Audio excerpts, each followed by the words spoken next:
السلام علیکم، میں ہوں یاسر جرال۔ آپ دیکھ رہے ہیں آپ کا اپنا فیس بک پیج اور یوٹیوب چینل۔ اس وقت میرے پاس جو خبر ہے وہ بڑی چونکا دینے والی ہے، اور خبر یہ ہے کہ ایک فہرست بنائی گئی تھی 10 لوگوں کی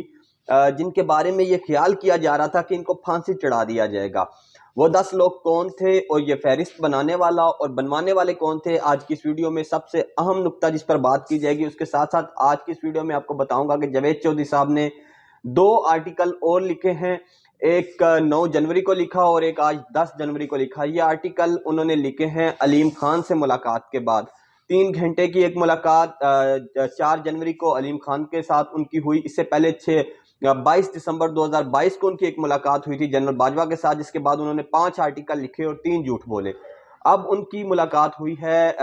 علیم خان صاحب کے ساتھ۔ اب تک اس 3 گھنٹے کی ملاقات کے 2 آرٹیکل سامنے آ چکے ہیں، تو ان پر بات کرتے ہیں۔ جو آرٹیکلز کا سلسلہ شروع ہوا، سب سے پہلے اس پہ بات کرتا ہوں، پھر آپ کو بتاؤں گا کہ وہ فہرست کیا تھی، اور اس کے علاوہ ترکی کی طرز پر پاکستان میں ایک سافٹ مارشل لا نافذ کیا گیا ہے، وہ مارشل لا کیا ہے اور وہ کس طرح سے کام کر رہا ہے، اس پر بھی بات کروں گا۔ تو سب سے پہلے جاوید چودھری صاحب کے آرٹیکلز۔ جاوید چودھری صاحب نے 4 جنوری کو 3 گھنٹے کی ایک ملاقات کی علیم خان صاحب کے ساتھ، اور علیم خان صاحب کے ساتھ ملاقات کے بعد انہوں نے یہ آرٹیکل لکھے۔ آرٹیکل کا آغاز کچھ اس طرح سے ہے کہ علیم خان صاحب شروع میں بتاتے ہیں کہ وہ ان کا خاندان کیا تھا، انہوں نے بزنس میں کیسے آئے، کتنے ہزار کمپنیاں ہیں، کتنے لوگ کام کرتے ہیں، کتنی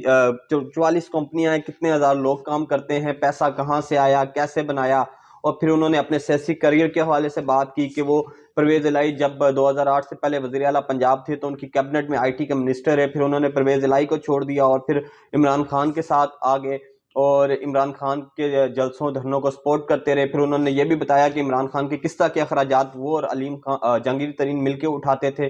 ان کے پاس کون سی گاڑی علیم خان کی دی ہوئی تھی، کون سی گاڑی جہانگیر ترین کی دی ہوئی تھی۔ اور اسی طرح یہ سلسلہ بیان کرتے کرتے انہوں نے یہ بھی الزام لگایا کہ پارٹی کے سینئر رہنما شاہ محمود قریشی، اسد عمر اور اسی طرح عمر سرفراز چیمہ اور دیگر کے نام لیے کہ یہ لوگ تو پارٹی کو 1 لاکھ روپیہ بھی نہیں دیتے، میں نے پارٹی پر کروڑوں روپے خرچ کیے اور اپنے احسانات جتائے جو انہوں نے پاکستان تحریک انصاف پر کیے، عمران خان پر کیے انہوں نے، اور جہانگیر ترین نے، اور بتایا کہ پوری پارٹی کو وہ علیم خان اور جہانگیر ترین ہی چلا رہے تھے۔ خیر، پاکستان تحریک انصاف تو اب بھی چل رہی ہے۔ علیم خان کے اور جہانگیر ترین کے جانے کے بعد بھی پاکستان تحریک انصاف نے ملک میں ایک لمبی اور طویل مزاحمتی اور احتجاجی سیاست کی ہے، اس پہ بھی اخراجات آئے ہوں گے یقیناً۔ اگر یہ 2 ہی پارٹی کو چلا رہے تھے تو پھر بعد میں جو یہ تمام تر جو احتجاجی تحریک ہے، یقیناً یہ اس جو دعویٰ ہے اس پر ایک سوالیہ نشان ہے کہ اگر آپ پارٹی چلا رہے تھے تو یہ پھر تو پارٹی کو ڈوب جانا چاہیے تھا آپ کے جانے کے بعد۔ اس کے علاوہ جو انہوں نے الزامات لگائے وہ یہ تھے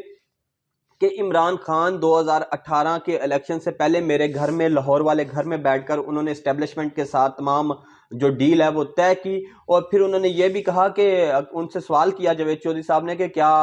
آپ نے کبھی خان صاحب کو وزیر اعلیٰ پنجاب بنانے کی خواہش کا اظہار کیا، تو انہوں نے کہا نہیں، ایسا کچھ نہیں ہے۔ میں نے ایک دفعہ ویسے ہی خان صاحب سے پوچھا تھا کہ پنجاب میں وزیر اعلیٰ کون ہوگا، تو انہوں نے کہا تھا کہ پنجاب جہانگیر ترین کو دیا جائے گا، جبکہ آپ کو میں وفاق میں اپنے ساتھ لے جاؤں گا۔ اور پھر کیا ہوا کہ 2018 کے الیکشن ہوئے تو علیم خان کا یہ الزام ہے کہ میں MP کی سیٹ 7,000 کی لیڈ سے جیت گیا،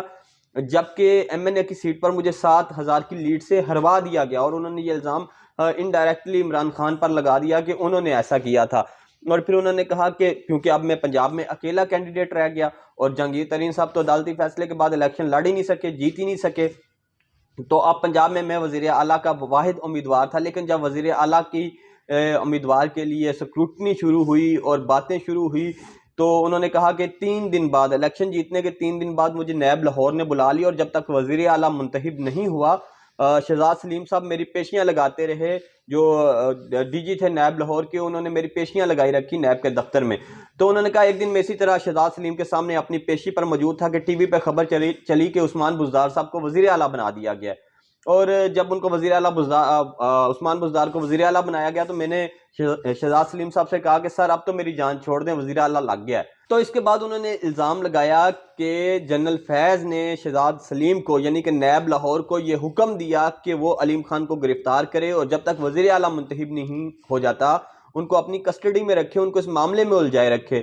تو علیم خان یہ کہتے ہیں کہ شہزاد سلیم صاحب نے مجھے بتایا کہ یہ سب انہوں نے جنرل فیض کے کہنے پہ کیا، اور جنرل فیض نے یہ سب عمران خان کی خواہش پہ کیا۔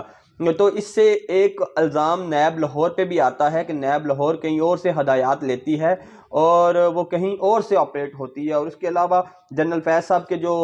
کردار ہے اس پہ بھی سوال اٹھتا ہے کہ وہ ایک آئینی عہدہ رکھتے ہوئے اس طرح سے اداروں پہ انفلوئنس ہوتے رہے. تو یہ الزام دو ہیں جو اس میں لگائے گی. اور اس میں ایک اور بڑی پازیٹیو جو ایک اور نقطہ ہے جو میری سمجھ میں آتا ہے وہ یہ ہے کہ یہاں جو ہے جاوید چودھری صاحب ایک بار پھر لکھتے ہیں کہ علیم خان نے کہا کہ جنرل باجوہ صاحب عمران خان کے محسن ہیں. جنرل فیض کو رگڑا جا رہا ہے اور بتایا جا رہا ہے کہ جو کیا جنرل فیض نے اور عمران خان نے کیا, اور جنرل باجوہ صاحب تو محسن تھے ان کے اور وہ ان کو بچانے کی کوشش کرتے رہے. ایک بڑا ہولناک اور چونکا دینے والا انکشاف یہ کیا جنگیر علیم خان صاحب نے کہ ایک دن میں گاڑی ڈرائیو کر رہا تھا, عمران خان صاحب ساتھ والی سیٹ پہ بیٹھے تھے اور ہم پشاور جا رہے تھے. راستے میں عمران خان صاحب نے خواہش کا اظہار کیا کہ یار میں 10 ایسے لوگ ہیں جن کو وزیر اعظم کچھ ایسے لوگ ہیں جن کو وزیر اعظم بننے کے بعد پھانسی لگانا چاہتا ہوں, تو ان کی لسٹ بناتے ہیں, فہرست بناتے ہیں. تو علیم خان صاحب نے کہا کہ ہم نے فہرست بنائی تو اس میں کل ملا کر 10 لوگ آئے. وہ 10 لوگ کون تھے خیر یہ آرٹیکل میں تو نہیں لکھا, لیکن علیم خان صاحب نے ایک اشارہ دیا, جاوید چودھری صاحب نے علیم خان صاحب کا حوالہ دیتے ہوئے اشارہ دیا کہ ان 10 لوگوں میں سے جو فہرست میں سب سے پہلے نمبر پر شخص تھا وہ عمران خان کا سب سے اچھا دوست بن گیا, اور ہمیں اس کے تھرو اپنی جو ہے نا اپنی سفارشیں کروانی پڑی عمران خان سے. اور پھر انہوں نے کہا کہ باقی 9 لوگ بھی عمران خان کے دوستوں میں شامل ہو گئے. تو اس طرح کا یہ سارا معاملہ ہوا. پھر اس کے بعد انہوں نے اور بھی کچھ الزامات لگائے, عمران خان صاحب پر الزامات لگائے کہ بشرا بی بی سے ہدایات لے کر وہ تمام تر فیصلے کرتے تھے, اور پھر یہ بھی کہا کہ ان پر جو ہے روحانیت کا بہت زیادہ اثر تھا اور وہ اپنے پیروں سے مشورے کرتے تھے. 2013 کے الیکشن میں بھی انہوں نے ایک پیر کے کہنے پر مجھے ٹکٹ نہیں دی. پھر ریحام خان کی طلاق کے حوالے سے بات کی کہ وہ کس کے کہنے پر دی. تو یہ ساری چیزیں جو جاوید چودھری صاحب ہیں وہ لکھ رہے ہیں, ایک کالموں کا سلسلہ ہے, 7 آرٹیکل آ چکے ہیں, 5 جنرل باجوہ صاحب سے ملاقات کے بعد, 2 علیم خان سے ملاقات کے بعد. اور ان تمام آرٹیکلز کا جو لبے لباب ہے وہ یہ ہے کہ عمران خان بہت برے ہیں, جنرل باجوہ بہت اچھے ہیں, اور اب ایک اور ایڈ ہو گیا کہ جنرل فیض صاحب بھی بہت برے ہیں اور علیم خان صاحب بھی بہت اچھے ہیں.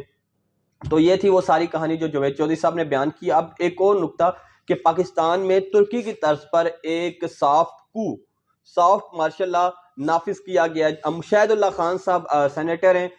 جو پارلیمنٹیرین ہیں پاکستان کے بڑے سینئر, تو انہوں نے یہ الزام عائد کیا ہے, انہوں نے یہ کہا ہے گفتگو کرتے ہوئے کہ عمران خان کو جو اپریل میں نکالا گیا رجیم چینج آپریشن کے تحت وہ ایک سافٹ کو تھا. جب ان سے مزید پوچھا گیا کہ یہ سافٹ کو کیا ہوتا ہے تو انہوں نے کہا یہ ایک مارشل لا ہے جو ٹینک اور بندوق کے بغیر آتا ہے. پھر اس کی انہوں نے اگزامپل دی کہ جس طرح ترکی میں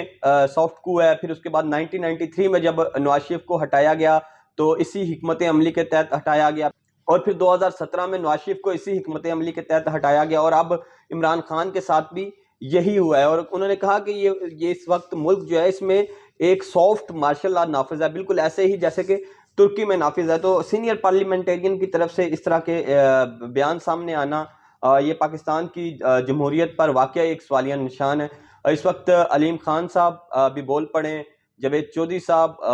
علیم خان صاحب کے اور باجوہ صاحب کے ترجمان بنے ہوئے, اور علیم خان صاحب اور باجوہ صاحب کا تعلق وہ بتا چکے ہیں کہ علیم خان صاحب کے سسر اور باجوہ صاحب کے سسر آپس میں اچھے دوست ہیں. تو یہ جو دوستوں کی ترجمانی کا سلسلہ شروع کیا جاوید چودھری صاحب نے, اب مزید دیکھتے ہیں کہ یہ کہاں تک جاتا ہے. اس کے حوالے سے مزید کوئی اپڈیٹ ہوگی تو آپ کے ساتھ ضرور شیئر کروں گا. آج کے ولاگ میں اتنا ہی. اگر ولاگ پسند آیا, فیس بک پر دیکھ رہے ہیں تو لائک اور فالو کیجئے, یوٹیوب پر دیکھ رہے ہیں تو سبسکرائب کیجئے. مجھے اجازت دیجیے, اللہ حافظ.